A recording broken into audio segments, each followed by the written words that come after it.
Hey everybody, Tony D and Little Joan here with a Hollywoke hot take. All things Hollywood, all things Hollywoke. So smash like and subscribe. Thank you for smash liking and subscribing. Seriously, hit that like button. It really helps. Share the video with your friends. I'm going to try to make this one for YouTube, so I can only say so much about certain things, like on the topic of this particular headline at Breitbart. If you want to know my true feelings, visit the other two videos on Bitchute and Rumble every day. Every single day. There's going to be a news blast, of course, every day, and a video about Batwoman and Ruby Rose. I had to make a video last night, but I'm going to post it now, so check that out. All right. Charles Barkley sounds off on Kyrie Irving's vax refusal. You don't get the vaccine for yourself. Sir Charles is normally very base, so it's a little disheartening to hear him come out like this. I can't really go into the science because, according to YouTube and Twitter and the social media giants, you can't say things about science. Oh, but Sir Charles can. Dr. Sir Charles can say all day that he proclaims that he's being selfish. No, he's not. I can say that professional athletes are some of the healthiest people in the world. Look at Magic Johnson. I don't think it's a coincidence that he was a professional basketball player and has been one of the longest HIV survivors ever. I don't think that's a coincidence. I mean, he spent more than half his life just working out. That helps you. It helps you a lot. He's going to live a long time, probably longer than any person with HIV. So, what does that tell you? Yeah, I can't go into it. But check me out on Bitchute and Rumble, and I will go into it. Outrage grows after racist comments targeting KPIX5 reporter Betty Yu. Well, that's not good. This is in San Francisco. Verbal attacks across the nation. Racist comments by conservative YouTube host targeting KPIX5 reporter Betty Yu. Steven Crowder. Oh, wait a minute. See, I knew it. Made the comments during a segment on the online show as he began his attack on the dispute between San Francisco health officials and In-N-Out Burgers. Okay. So when they say racist, they mean racist in the sense that people in San Francisco who think just about everything racist is racist. All right. Well, I could dismiss this. Checking out over at, what the hell happened here? Why did I scroll all the way down? I didn't scroll all the way down. You're killing me, browser. Some brass neck for a man who looks like a thumb by a hammer calls for LBC host Steve Allen, 67, to be sacked after he fat shamed Strictly star Tilly Ramsey, 19, as Ofcom is flooded with complaints. Who cares? Who cares? So, Allen, 67, who's on air from 4 a.m. to 7 a.m., was asked by a caller on Wednesday about Tilly, the 19-year-old daughter of celebrity chef Gordon, who's starring on Strictly Come Dancing. In response, he says, "I'm bored of her already. She's a chubby little thing, isn't she? Haven't you noticed? Probably Dad's cooking, I should imagine." Oh, no. Oh, no. And that's her? Okay. I mean, really? This is what people are about. Oh, the feelings of a celebrity has been hurt. A daughter of a millionaire. Everybody, quick. This white pill, I should have saved to the end, but big news. Truth Social, Donald Trump launching new social media app, doggy. Oh, it's going to be so exciting. Won't you be on the Truth app? Oh, yes, you will. Yes, you will, little dog. I would invest in this in a heartbeat if they offered stock. This is not financial advice. This is going to be effing monster. I mean, you're going to have like 70 million people on it in like a week. I'm sure the servers are going to just be smoking for that first couple of months. It's going to be amazing. It's going to be amazing. And it'll probably take things viral. I hope what Trump does, or his staff does, is he allows things to go viral on his massive platform. Unlike Facebook and the others, which they give you a taste of it, and now I think they game the system and they want you to pay money, and you can't really go viral like you used to. You used to be able on Facebook. I used to post things and I would get thousands and thousands of retweets and messages, and it was great. It was a lot of fun. Now, not so much fun. It's the same 5 or 6 people day in, day out. The algorithm is constantly saying, oh, you look at this person's, oh, they must be your best friend. Now here's all their baby pictures. And I'm like, it's really annoying, the anticipation. The AIs suck right now. And I don't expect them to get much better anytime soon. Because, it's the old Star Trek thing.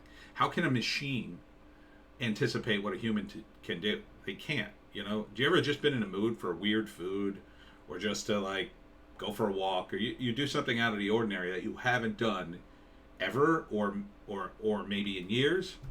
A computer can't predict that. Nope, it cannot. House votes to hold Steve Bannon in contempt of Congress goes to Justice Department for possible criminal charge. A deadline? Once again, Deadline and Variety and all the trades only seem interested in politics when it's a headline like this. So, I don't know why they cover this, but this is the way they act. So, it's like, oh, well, we wouldn't cover it unless it was vitally important. I don't think this is vitally important. And it's especially not vitally important to the movie industry. Jamie Lee Curtis, I'm a grateful student of my trans child. Understand, she learns at the feet of her trans child. Why? Is her trans child a PhD, a genius, savant, someone who's, I don't know, written a book or done something super smart? No. She's just trans. And that's fine, whatever. But it's a weird comment. But okay. What if your trans child is wrong? What if your trans child, 5 years from now decides, oh, you know what? I think I'm going back. Well, what are you going to do then? Interesting. But, I feel like this is mostly virtue signaling. It's just, it's just a way to keep her career rolling, to keep herself in the news, to maybe get her daughter a leg up in the business, because this is what's hot. Being trans is hot, hot, hot, hot, hot. But I think we're at the very, very much the peak of the wave, if not the other side of it. And but this is what happens. Like, so many people get involved in a trend. It just floods over people until they're just like, please, no more. They just see this stuff and turn it off. Not because they hate trans people. They don't. They're just sick of seeing people posture.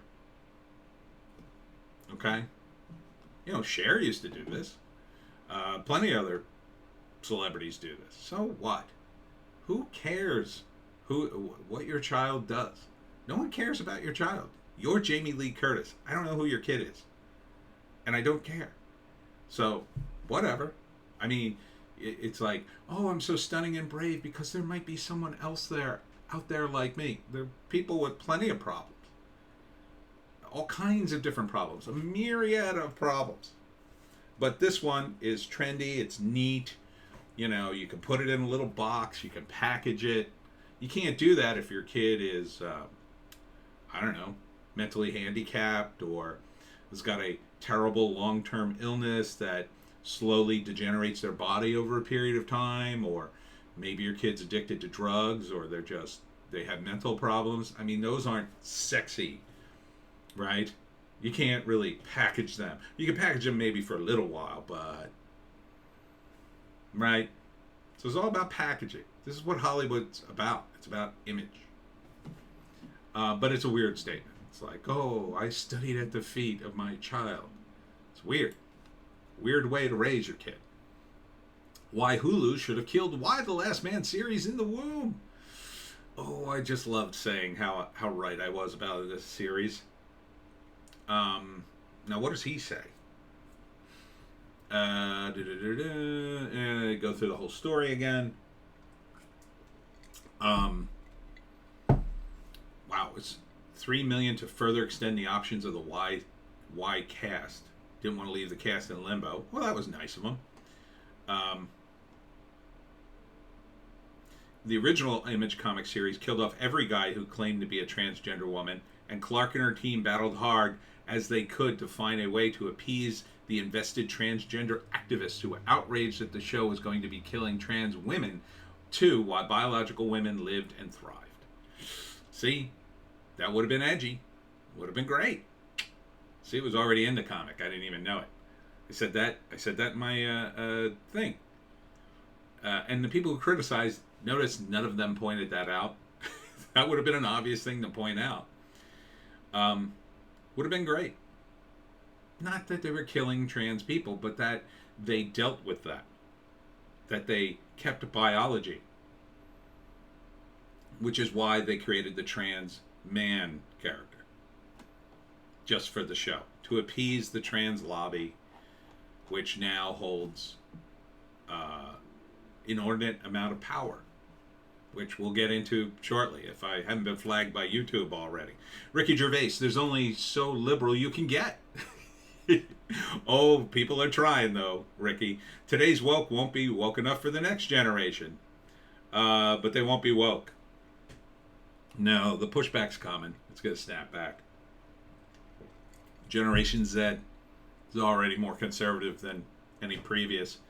It's just like it was during my era in the 80s. There was a pushback against the hippies because they had been super progressive and, oh, you know, everybody, hey man, let's all be brothers and sisters. Yeah, people in the 80s hated that. You know, it all goes back to Cartman on South Park. Oh, I hate hippies. It started with Family Ties. Michael J. Fox's character. He was the antithesis. You know, they presented it in a comedic way. Like, oh, he'll learn one day that the hippies were right. But Michael P. Keaton, no, he was all about being business guy. Business 80s guy. So, Ricky Gervais looks forward to the day when the children of today's woke generation call their parents fascist. Yeah, they'll just probably call them a different name. It won't be fascist. It'll be something else. It'll be degenerate, probably. Something like that. You know, everybody does it to their parents, right? I grew up in that era where I was growing up in the 70s. I was progressive guy. My parents were still more like 50s generation. Even though they grew up in the early 60s, they had just missed that sort of progressive era. As I sort of just miss, you know, I'm just in Gen X. I'm like the oldest Gen X you could be. I think it's 65 to whatever it is. So it's, yeah, I mean, the next generation, well, they're going to hate all this stuff. They're going to hate it all. Just because their parents are into it. It's the way it always works. This is interesting, because I really remember this comic, and this is an amazing comic. Pope John Paul II warned about harmful elements that have clearly taken root in Marvel and DC Comics. And this is a great comic, by the way. It's about the life of Pope John Paul. And it was really interesting. It's really interesting. It was about his assassination attempt, how he got struck by lightning. I remember my barber had it in his barber shop, and I read it. And I was like, wow, that was a good...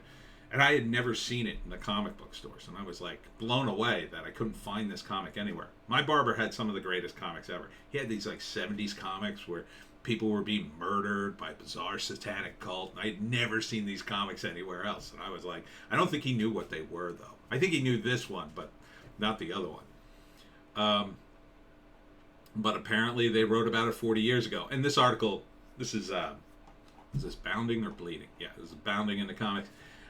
Just talks about the general degeneracy in comics now. This is Nightcrawler giving up his Catholic faith, and you know, just there was a kind of a tie-in with comics and religion. You know, Archie was, and this was in my barbershop too. There was an Archie comic where he prays at the end of it to get everybody out of a haunted house or something, and God like strikes it with lightning and frees everybody. And that's how he sort of saves everybody. Um, and you could, I mean, they weren't harmful. They were just comic books. But going the other way too hard is also kind of weird. Um, Now, is it harmful? No, but I don't think people want this. You know, who's going to want? What kid's going to want? Oh, he gives up his religion. Like, kids don't even have religion today. So, you know, what is this really? He can't even relate to this. Um, you know, kids with, you know, you've got your bisexual Superman. I guess you could say some of them could relate to that, but who's writing this stuff? Are they kids those age who understand that world? No. It was always the case. Back in the 80s, you could hear the middle age writing the comics. So this ain't going to work either. Um, DC, Marvel, they're just arms of bigger entertainment corporate giants now. And they're just running them out, you know. It's funny, somebody today online called comics subversive. I'm still part of the subversive industry, and I just thought, since when? Since when have comics been subversive? They haven't been subversive in like 40 years. And I'm going to save this for the end. We got a bunch of articles on the LGBTQ blah blah blah protests. So DC's Kryptonite: Why the Publisher is Disgracing Superman. Yeah, I mean, he's sort of the last to go. This will probably kill what's left of their audience. I mean, you got to understand, like, a lot of comic guys will hold on to hope, but because there were sections of the comic book industry that still kind of just avoided everything and they'd lay low, but eventually they're getting to all of them because they're just running out of money, and in desperation they go woke for a slight bump in sales. Because understand, they're not selling to, and this has been a long-term problem in comics, they're not selling to customers. They're selling to the stores, right? So if you can convince a bunch of woke comic book store owners that, oh, this woke stuff, all the kids love it, and it's going to bring in new customers for your store, yeah, they'll buy hundreds of issues. But when it doesn't sell, and some of them go out of business, and some of them have to retool and become half gaming or whatever, you know, ultimately they can only squeeze so much money out of these guys, you know, and some of them already know. A lot of them already know. Those in the business know that new comics just aren't selling. They're just not selling. It's all the old stuff. All the guys who do stuff online and have stores, most of their business is online, and they keep the stores open, but it's more to get, you know, interaction with the public. Yeah, they'll sell a few to a few hardcore fans, but ultimately, it's all special orders now. It's not like it used to be. We used to, in the day, you used to go to the comic book store on a Saturday. There'd be other comic fans there, and you'd be like, oh, what are you getting? You know, what are you reading? Oh, I don't read that. That sucks. This is better, and that kind of thing. You know, Superman could beat the Hulk, blah, blah, blah. That community got tossed around when they moved the date of the shipping to, like, Wednesday. And but it still kind of survived, but now it's just being crushed by the woke, because all these guys hate the woke, but they're introverts, so they're not really gonna complain. I mean, some of them do. They complain online. I mean, you couldn't count on the fingers of 10 hands how many YouTube channels are dedicated to how horrible comics are. There's probably more people complaining about comics than actual comic book fans, and maybe that's part of the strategy. I don't know, but you know, they don't care, because the real money's in libraries and schools. You know, this kind of stuff will be in schools, and you'll be forced to read a woke story about Superman when you're in like 3rd grade. But that will ultimately turn the kid away from the brand, because he'll associate it with school, and everybody hates school. Yeah, there's a handful of idiots that love it, but, you know, and there were people like me, grade grubbers, who would go through it but didn't love it, didn't love the school, but, like, would do what he had to get the grades. Beyond that, these teachers are delusional. They're absolutely delusional. And now, so are the comic book publishers, in my opinion. Kate Beckinsale's IQ may have been a handicap in her career. It's really not helpful. Kate Beckinsale told Howard Stern her mother had her IQ tested as a child. Okay. Oh, she's got an IQ of 152. Maybe. I mean, yeah, I mean, intelligence hasn't done me much good in the happiness department, but, I mean, she's a millionaire. Stop complaining. Stop complaining. And on Howard Stern's show, oh man, Stern still getting a headline without complaining about the vaccine. Interesting. Video: man holding "We Like Dave" sign attacked by woke mob at Netflix protests. Repent, mother effer. This wasn't the guy, and I know who that is. I think that's Dick Masterson. I'm almost sure that's him. Yeah, that's him. But that's not the guy. That's not the guy who was holding the first sign. That's not the guy who went viral. But it was funny he was there. He's got his own show. It's called The Dick Show, by the way. It's on YouTube. Producer Bruce Timm says Batman Caped Crusader will be more inclusive in its representation. Ooh, no, Tim. No, no, no, no. No, no, Mr. Tim. Please. Please. Don't go there. I hope this is just verbal nonsense to appease the higher ups, but probably isn't. Elliot Page: I stand with the trans non-binary biopic Netflix employees protesting Dave Chapelle. Yeah, there were, one count had it at 65 people out of the 9,000 employees that work at Netflix. That's about right. It's not 1%. It's a fraction of a percent. That doesn't mean they can't complain, but the over coverage of this, all right, it's being magnified by media outlets who just love this drama, and they're just using it. And so is Elliot Page, I think, but that's just my opinion. Ethan Van Sciver speculates the real reason Superman now stands for a better tomorrow than the American way.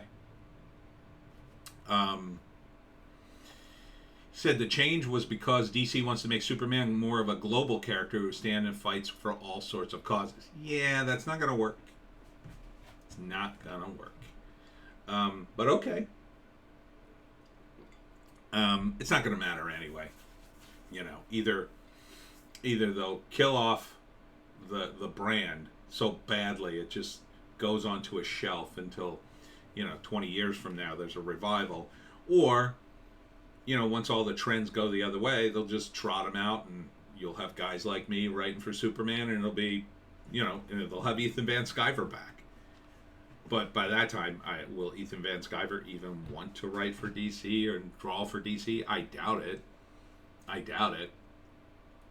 Let it all burn. I mean, it's all corporate comics. Let Superman go. He had his heyday. He had a good run.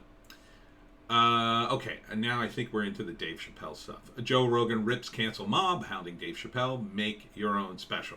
Good point. Oh, no, got a few more. Gal Gadot provides more details about Joss Whedon threatening to make her career miserable when filming Justice League. Isn't it interesting how everybody who seems to consider themselves a male feminist and is touted as such ends up, kind of doing shenanigans behind the scenes. Interesting. John Legend pushes Senate Democrats' effort to federalize elections ahead of doomed to fail Senate vote. Don't know why he's bothering. Okay, now we're into it. Transgender Netflix rally leader targets Dave Chapelle with racist taunt. I'm here to talk to his, I won't say it because it's YouTube. There was somebody else who, again, like the video is completely different online. It wasn't this person, it was someone else who was on RuPaul's Drag Race. How did she get to be the spokesperson if it was the other person? And I think that's Dick Masterson. I'm almost sure that's him. But that wasn't the guy who, see, the sign's different. It's a different guy with a beard. And here are the Netflix walkout rally. It's just trendy to be in a rally. This is all just trendy. And these people do not care, in my view. And I'm talking about the Netflix one. I don't think the Netflix people care. I don't think most of the people at the rally care. They're just caught up in the drama, and they want attention. And if you didn't give it to them, this would all quickly go away. But, Netflix may have looked at this and say, "Oh, we're going to get some mileage out of this. We're going to keep selling the closer, and more people will watch it. More people are talking about it." 2SLGBTQQIA plus. Netflix employees release list of demands. Oh, that sounds like a bunch of reasonable people. We have demands. More trans and non-binary shows and executives. Let's see. Yeah, that's basically it. They want somebody on the board and, hire trans and non-binary content executives, especially BIPOC, in leading positions. Don't do it, Netflix. But they probably will. They'll probably do it. I mean, just do... Here's what you do. Just have everybody on the board declare that they're female women of color, and then let them respond to that. And if they say, "Well, you're just saying that," oh, no, they can't say that. They can't say that. So the problem, again, as always, is there are no rules. So if you want to make it in Hollywood, back in the late 80s, early 90s, when I was running around Hollywood trying to make it, it was really big to be gay. The Velvet Mafia was like on their way up. And if you were gay, man, you could get on the fast track if you knew the right people. Now, obviously, you got to know the right people still, but being gay was a huge, huge benefit at that time. Now it's being trans. So we're talking careers that could net you millions and millions of dollars and get you a comfortable life. There are plenty of people who will do that just to get that life. They'll do whatever they have to do. Now, I'm not saying everybody's like that. Obviously, there are trans people. But, the stats show an inordinate rise in them. And I think some people are going to exploit it. Unless you have specific rules that'll kind of weed out most of the people. It still won't weed out people. People are willing to do crazy stuff for money. But, and see, you got Black Lives Matter, Black Trans Lives Matter. You got people screaming. And they were just screaming at the guy I saw. It's funny, Dick's in all the pictures, so he managed to get all the press. Dave Chapelle says he would sit down with Netflix employees and talk about his jokes. Oh, that'll be a hilarious conversation. I'm sure that they very much listen. The woman screaming, "Repent, MFer." I'm sure she'll sit down and be very reasonable, Dave. But his team stated specifically that nobody from Team Netflix has taken Chapelle up on the offer to date. Despite claims to the contrary. Of course, they're never going to do that because that would be reasonable. And they would walk away, still angry because you cannot please the wealth. Oh, here's the guy. This is that guy. I don't know if you can see him in the baseball cap. This is the guy whose sign they tore down in the video I saw. Maybe they did it to Dick too. But he was really funny. He was like, "I just like jokes. I support Dave." I mean, this is where we're at. Now, if you support jokes, you're a transphobe. It's... Damon Wayans said Chapelle had freed the slaves of comedy. Dave has all his money. He doesn't need this S. So good for Dave on trying to explain. I mean, how much more does Dave need to do? Right? Dave came out and said things that were perfectly reasonable, totally states it as his opinion. He's a comedian. He's a comedian who tried to help a trans comedian start a career. I mean, he's the biggest comedian in the world. Any comedian would have done anything, including become trans, to get Dave Chapelle to help their career. There would be no question, 99% of these guys would go, "Oh, I just have to be trans and Dave will help my career. I'm there." I mean, they would do that. These are very desperate people.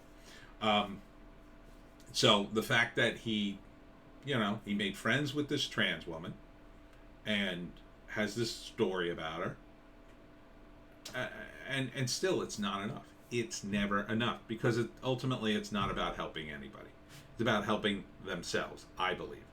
It's about getting attention, feeding on the drama, and making as much money as possible. So it's all about money, I think. At the end of the day, it's all about money. Rose McGowan tortures whiny transgender Netflix protesters. Pee off, you brats. Enough of your fake activism. Yeah, it's probably fake. I mean, the trans woman who's on RuPaul's Drag Race, there, I don't know if you can see her, there she is. I mean, she's an actress, right? She was on the Drag Race. She's a famous drag queen. You tell me drag queens don't want attention? You know? If this is about helping trans and blah, blah, blah, blah, blah, plenty of people out there need help. They're in sorry shape, too. So why not help them? Well, oh, but this is TV. This is attention. So, Rose McGowan weighing in. Employees, I hear you got your feelings hurt by Dave Chapelle and upset Joe Rogan. Didn't get your fancy school's language memo. Pee off, you brats, enough of your fake activism and obnoxious self-importance. Do any of you twerps even know your paycheck comes from the deeply corrupt bosses? From the deeply corrupt, your bosses are the DOJ CIA stooges in on smearing Assange in a fake documentary meant to misinform. You little tailors risk nothing. Whoo. Woo! It is 0 hour. Get real or F off. Right now it's about facts, not your effing feelings. Wow. Burned. That is based as F. She's not messing around. And it's true. Look, you know, it's not that every person at Netflix or running it is in the CIA.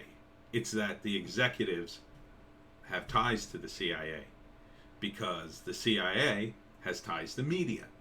And they want that power. Information is power. Even on Netflix, a streaming service that's more about culture than anything else.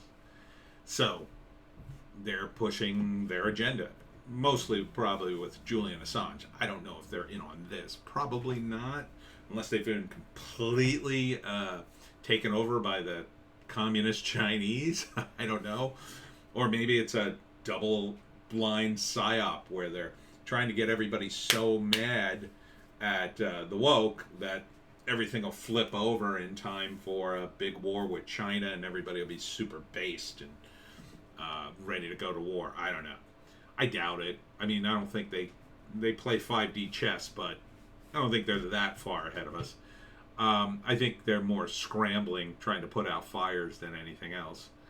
But it's true. I mean, Netflix is definitely got ties to the government because look at Barack Obama's big payoff, right? And that's a big payoff. And the CIA's got so much money, the deep state, or whatever you'd call it, has so much money that's just off the books, you know? And these protesters, I mean, you can buy people for nothing. People's price are so ridiculously low now. So, I mean, you don't even have to pay them. You know, you just promise them potential of pay, especially in Hollywood. They'll do whatever you want. So, I mean, she's got a major point here. But, you know, the people who are doing this, they ain't gonna listen. No way. They're not hearing anybody. And these are the perfect, as the Soviets would call them, useful idiots. They push the agenda. They believe in it. They believe in your woke nonsense. And they're so committed, they can't, you know, even if they turned around and said, oh, wait a minute, maybe Rose McGowan's right, they'd be ostracized from the group and have zero power. So this is their only chance to have any kind of voice or say. And they're perfectly happy to take that role if they get the attention. And finally, Dave Chappelle support called for by Laugh Factory founder Jamie Masada. Well, good for you, Jamie. That's a bit of a white pill. That's great. I mean, that's exactly what someone from the Laugh Factory should do. She issued a call for comedians to rally behind Chapelle in an open letter, which was picked up by the LA Times. Masada called on comedians, their managers, comedy club owners to build support for Chapelle from his own kin and those who truly understand him. What we are witnessing is an attack on the independence of comedy and freedoms that make comedy the most organic, non-commercial form of entertainment. Yes. Oh, this is based. how did it get in Deadline? If we don't stand up for one another, it won't just be one of us that loses his freedom. It will be all of us. Huge point. And once this freedom is gone, the doors of comedic expression will be sealed shut. Absolutely, he said. There's no going back. Dave deserves the same freedoms that we all enjoy, the ones that make comedy what it is and provoke perspective shifts time and time again. Masada has known Chapelle since he was a budding 17-year-old comedian. He said Chapelle has shown nothing but kindness, compassion, and empathy for his fellow human, regardless of gender, race, status, or creed. He concluded that the Laugh Factory would stand by our comedians through thick and thin, through rain and shine, through scrutiny and praise. Dave has brought joy to millions of fans across the world and inspired an entire generation of comedians. I know Dave's character, I know his heart. He is a gentle soul, and one that only wishes to make the world look at the mundane differently, the normal abnormally, and the black and white in color. There is not a hateful thread in Dave's DNA. Boom. That's exactly what should be happening. That's what we should all... Those sentiments, perfect. Where's this guy been? And why doesn't Deadline and Variety, why doesn't all of Hollywood embrace this? If they did, they could push out the Chinese and run the system again. They could be making movies that have been making billions of dollars. Instead, they embrace the idiots and the woke. Look at Snoop and Martha's very tasty Halloween. Jeez, Snoop. That is sad. That is a sad Snoop Doggy Dog. Jesus. Well, I guess get all the money you can. No thanks. Anyhow, sorry, distracted. This is great letter. Bravo. Way to finish. And that's it for Hollywoke Hot Take. I hope this can go on YouTube without getting flagged. And we'll see you in the next one. Check me out on Bitchute and Rumble for the stuff I definitely can't say here.